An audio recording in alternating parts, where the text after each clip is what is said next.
Have you ever just stood in the pharmacy staring at this huge wall of natural pain relief products and felt completely lost? If so, you're not alone. In this explainer, we're going to break it all down. We'll give you a super simple way to understand what's actually in those tubes and jars, so you can figure out what's going to work best for you. Let's dive in. I mean, you know that feeling, right? You're just standing there. There are dozens of different boxes, all with these earthy-looking packages promising natural, powerful relief. It's a lot, and honestly, it can be pretty overwhelming trying to figure out where to even start. But here's the thing. The secret isn't the flashy brand name on the front of the box. Nope. It's all about the active ingredients listed on the back. Once you learn how to read those, you'll be able to cut through all the noise and make a really smart choice every single time. And that's exactly what we're about to do. Now, I know what you might be thinking. Oh man, there are so many different plants and oils and extracts, this is going to get complicated. But what if I told you that pretty much all of them work in one of just two ways? Seriously, it's a really simple idea, but it is the key to understanding, well, everything. It really just boils down to this. You've got two main teams. Team 1 is all about changing the sensation of pain. It's kind of like a magic trick for your nerves. And Team 2? They go straight for the source of a lot of pain, which is inflammation.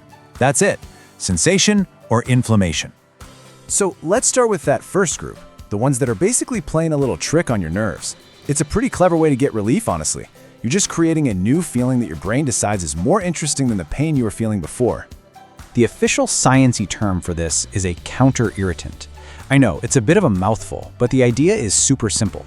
You create a mild sensation on your skin, like a cooling tingle or a gentle warmth, and that signal rushes to your brain, basically shouting over the original pain signal. The new sensation wins. And this slide breaks it down perfectly.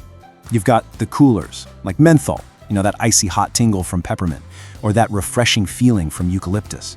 And on the other side, you've got the heaters. This is where you find stuff like capsaicin, which is literally the compound that gives chili peppers their fire, and camphor oil. Both create these really strong sensations that make your brain forget all about that ache or pain. But here's where it gets even cooler. It's not just a distraction. This quote here explains that something like capsaicin actually does more. It lowers the levels of something in your body called substance P. You can think of substance P as the little messenger that runs to your brain to tell it you're in pain. So if you have fewer messengers, the pain signal just doesn't come through as strong. You're turning down the volume on the pain itself. Okay, so that's distracting the pain. Now let's flip the coin and look at the other strategy. Instead of creating a distraction, this second group of ingredients goes right for the source. And for a lot of people, especially with chronic pain, that source is inflammation. A little bit of inflammation is a good thing. It's your body's natural response to an injury. It's how you heal. But the problem is when that response gets stuck in the on position. That's chronic inflammation. And if you have something like arthritis, you know exactly what I'm talking about.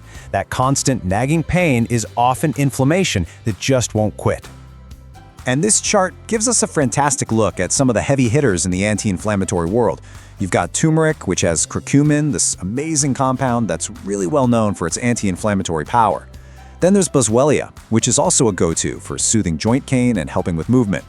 And then you've got CBD, which is kind of special because it pulls double duty. It fights inflammation, and it's a pain reliever in its own right. All of these are about tackling the root of the problem. All right, we've covered a ton of the amazing benefits of all these natural ingredients. But now we have to talk about something that's even more important, and that's safety. There's this idea that if something is natural, it must be 100% safe for everyone, all the time. But that's just not true. This right here is the golden rule. Seriously, before you try any new product, you need to read the entire label, front to back. And even more important, talk to your doctor or pharmacist. They know you, they know your health history, and they can give you advice that's tailored just for you. And this slide shows you exactly why that's so important. Look at some of these warnings. Some ingredients, like camphor, are straight up toxic if you eat them. Many essential oils are so strong they can actually burn your skin if you don't dilute them first. You could have an allergic reaction. Like, if you're allergic to aspirin, you'll want to steer clear of white willow bark. And some can even make you more sensitive to the sun. So you really have to read those labels. You've probably seen this disclaimer before, and it's on these products for a very important reason. We're giving you this information to help you be a smarter shopper, to help you ask the right questions. But this is not a substitute for professional medical advice. Ever. So, let's bring it all home. Here's your big takeaway. The next time you're in that pain relief aisle, you can make it simple. Just ask yourself one question. What kind of pain do I have? If it's a new muscle ache or a sudden pain, maybe look for a sensation-based product with menthol or capsaicin. If you're dealing with something more chronic, like arthritis, then maybe an inflammation fighter with turmeric or CBD is the way to go. So I'll leave you with a little homework. Go find that tube of pain relief cream you have hiding in your medicine cabinet. Flip it over, read the active ingredients, and now you can figure it out. Is it a sensation changer or an inflammation fighter? You might just be surprised by what you find.